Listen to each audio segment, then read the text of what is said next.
कैसे हो आप सभी। आई होप आप सभी अच्छे होंगे। लास्ट वीडियो में मैं डिस्कस किया था कि गिट बैश और विजुअल स्टूडियो कोड के ओवरव्यू के बारे में, मतलब उसमें क्या क्या हमने शॉर्टकट्स की यूज किए हैं, क्या क्या उसमें फीचर्स होते हैं। एंड आज की इस वीडियो में हम डिस्कस करेंगे कुछ इंपॉर्टेंट्स कमांड्स के बारे में। मीन्स कि जो गिट बैश है उसका जो टर्मिनल है उसमें हम कमांड का किस तरह से यूज करेंगे, जो कि हमारी कोडिंग में भी हमारे लिए हेल्पफुल रहेंगे। इसके लिए मैं अपना ये विजुअल स्टूडियो कोड है वो ओपन कर लेता हूँ, जो कि आपको स्क्रीन पे शो हो रहा है।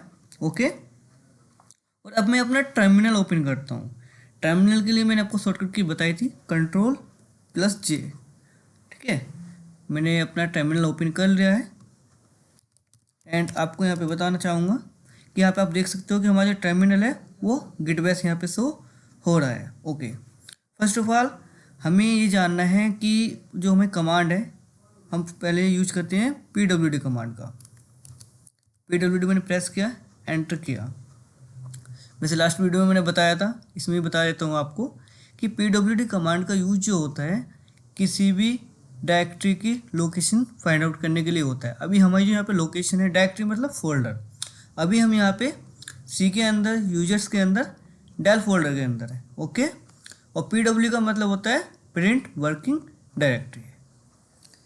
एंड अब हम जानेंगे इसमें नेक्स्ट कमांड क्या होती है। नेक्स्ट कमांड है हमारी इसमें ls कमांड। ls कमांड का यूज होता है कि इस डेल डायरेक्टरी के अंदर, डेल फोल्डर के अंदर जितने भी फाइलें हैं या फोल्डर्स हैं वो सब यहाँ पे उनकी लिस्ट शो हो जाएगी। मैं एंटर करता हूँ और यहाँ पे जो भी जितनी फाइल है, फोल्डर है, वो सब यहाँ पे शो हो गए हैं। ओके, लिस्ट कमांड क्या है, किसी भी फोल्डर के अंदर जितने भी डेटा है उन सबको शो करता है, चाहे वो फाइल हो या फोल्डर हो। ओके, एंड नेक्स्ट अगर हमें अपनी स्क्रीन को क्लियर करना है तो इसके लिए हम क्लियर कमांड का यूज करते हैं, CLEAR एंड प्रेस। तो हमारा जो टर्मिनल का जो डेटा था वो क्लियर हो गया है। ओके, नेक्स्ट हम कमांड यूज करते हैं CD कमांड का। अब CD कमांड क्या होती है, अब मैं पहले प्रेस करता हूँ pwd। अभी हम कहाँ पे हैं, सी के अंदर, यूजी के अंदर, डेल में है। ओके, अब मैं अगर किसी ड्राइव के अंदर जाना चाहता हूँ, सपोज दैट मैं डेस्कटॉप पे जाना चाहता हूँ, तो मैं टाइप करूँगा CD स्पेस DESKTOP। ओके, तो अब हम आ गए हैं डेस्कटॉप के अंदर। और डेस्कटॉप पे हमारे क्या क्या फाइलें हैं, फोल्डर हैं, उन्हें अगर हमें जानना है तो हम यूज़ करेंगे ls कमांड, तो हमें भी दिखा देगा। अभी हमारे डेस्कटॉप पे ओनली AWS नाम का फोल्डर है। हम चेक करेंगे, आप चेक करोगे कि हमारे डेस्कटॉप पे ओनली AWS नाम का ही फोल्डर है, जो कि आपको यहाँ शो हो रहा है। ओके, नेक्स्ट अब अगर हम किसी ड्राइव के अंदर मूव ऑन करना है, जैसे मैंने लिखा CD स्पेस D, हमारी ड्राइव का नाम, और कॉलन साइन, एंड एंटर। तो अब देखोगे हम D ड्राइव के अंदर आ गए हैं यहाँ पे। अब वैसे CD होता क्या है, CD का मतलब है change directory. CD stand for change directory. ठीक है, तो अब हम D के अंदर आ गए। हमें D के अंदर चेक करना है कौन सी फाइल है या कौन सी फोल्डर है, तो नॉर्मली हम pw प्रेस करेंगे, सॉरी ls प्रेस करेंगे, तो हमें उसकी सारी डिटेल शो हो जाएगी। अब अगर हमें अब मुझे पाइथन फोल्डर के अंदर जाना है इसके, ठीक है, तो मैं क्या करूँगा, CD स्पेस पाइथन, मतलब CD स्पेस फोल्डर का नाम, और एंटर। अब यहाँ पर हम आ गए हैं D के अंदर, पाइथन के अंदर, मतलब किसी फोल्डर के अंदर अगर जाना है तो हम कमांड का यूज करेंगे CD स्पेस पाइथन। अब किसी फोल्डर से अगर बाहर आना है तो इसके लिए यूज करते हैं command CD space dot and press the enter. तो अब देखो हम पहले यहाँ पे जब हमने CD स्पेस पाइथन किया तो हम पाइथन के अंदर आ गए, D के अंदर, पाइथन फोल्डर के अंदर। और हमें पाइथन से अगर बाहर जाना है, मतलब किसी फोल्डर से अगर बाहर जाना है, तो हम CD स्पेस डॉट कमांड का यूज करते हैं। तो हम अब D में आ गए हैं। ओके, अब मैं डेस्कटॉप पे चलते हैं। ठीक है, तो डेस्कटॉप पे जाने के लिए क्या करेंगे, हम CD, ये डेस्कटॉप पे हम यहीं पे काम करते हैं। अब हमें क्या है कि अगर मैं यहाँ पे लिखता हूँ MKDIR स्पेस अपनी फाइल का नाम, मैंने लिखा एक ABC। MKDIR कमांड का यूज क्या होता है, mkdir का मतलब होता है मेक डायरेक्टरी, ठीक है। तो हम डी ड्राइव के अंदर एक फोल्डर बना रहे हैं ABC नाम का, ओके। तो मैंने यहाँ पे एंटर किया। अब मैं चेक करूँगा कि डी ड्राइव के अंदर कोई ABC नाम का फोल्डर बना है या नहीं बना है। मैं अपने सिस्टम में ओपन किया, डी ड्राइव में गया, तो देखो ABC नाम का फोल्डर आपको यहाँ पे शो हो रहा है, ओके। एंड अगर मैं यहाँ पे प्रेस करता हूँ कि mkdir space ABC space DE या sorry DEF space GHI and press the enter. तो अब देखो यहाँ पे क्या हुआ, मैंने यहाँ पे प्रेस किया था mkdir space DEF space GHI, तो यहाँ पे DEF नाम का अलग फोल्डर बन गया है और GH नाम का अलग फोल्डर बन गया है। देखो DEF नाम का अलग फोल्डर बन गया है और GHI नाम का अलग फोल्डर बन गया है। सो कहने का मतलब मेरा यहाँ पे ये है कि अगर आप जब फोल्डर बनाते हो, डायरेक्टरी बनाते हो, अगर आप उसमें स्पेस दोगे तो आपके 2 फोल्डर बन जाएंगे। अगर आप चाहते हो कि आपका जो फोल्डर है वो स्पेस से बने, तो इसमें आप कर सकते हो mkdir स्पेस डबल कोट्स लगाओगे, ठीक है। यहाँ पे लिख सकते हो A स्पेस B और डबल कोट्स और एंटर।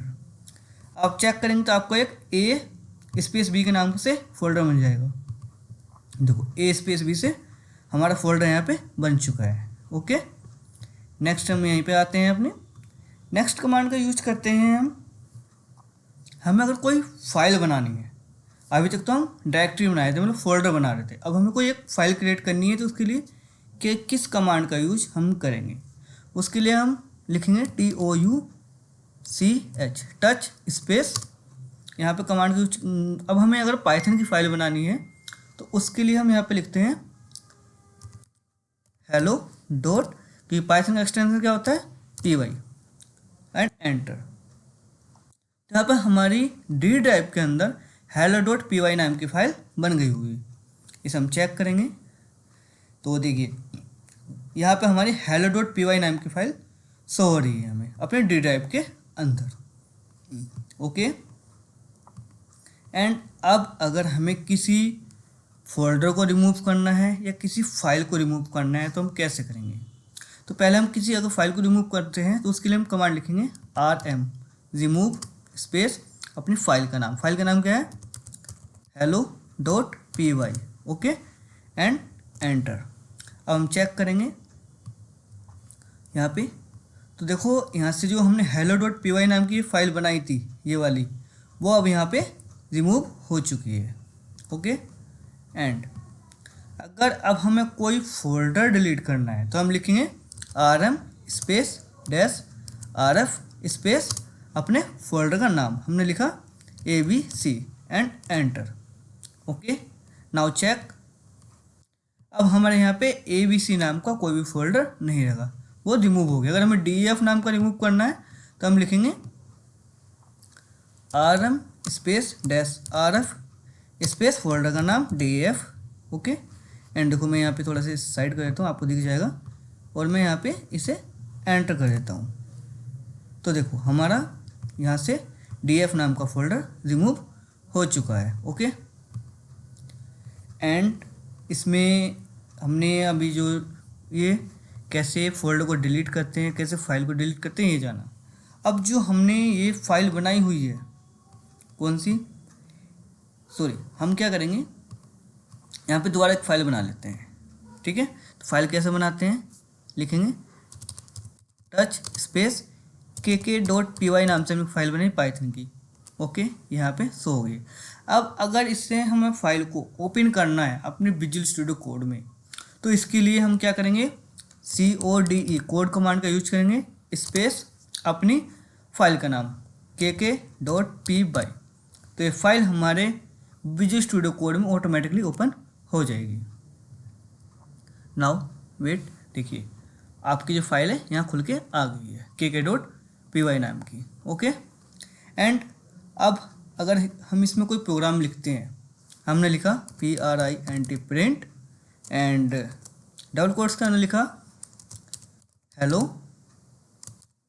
पाइथन।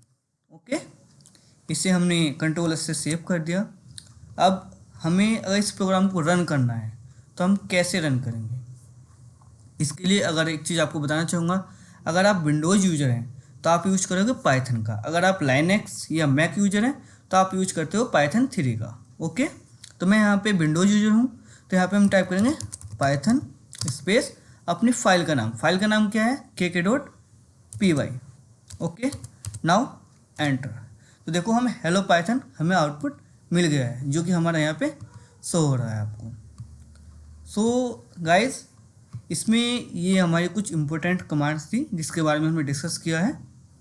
अगर आपको ये वीडियो हमारी अच्छी लगी हो तो इस चैनल को सब्सक्राइब करें, लाइक करें एंड शेयर करें। Thanks for watching this video. मिलते हैं अपनी नेक्स्ट वीडियो में।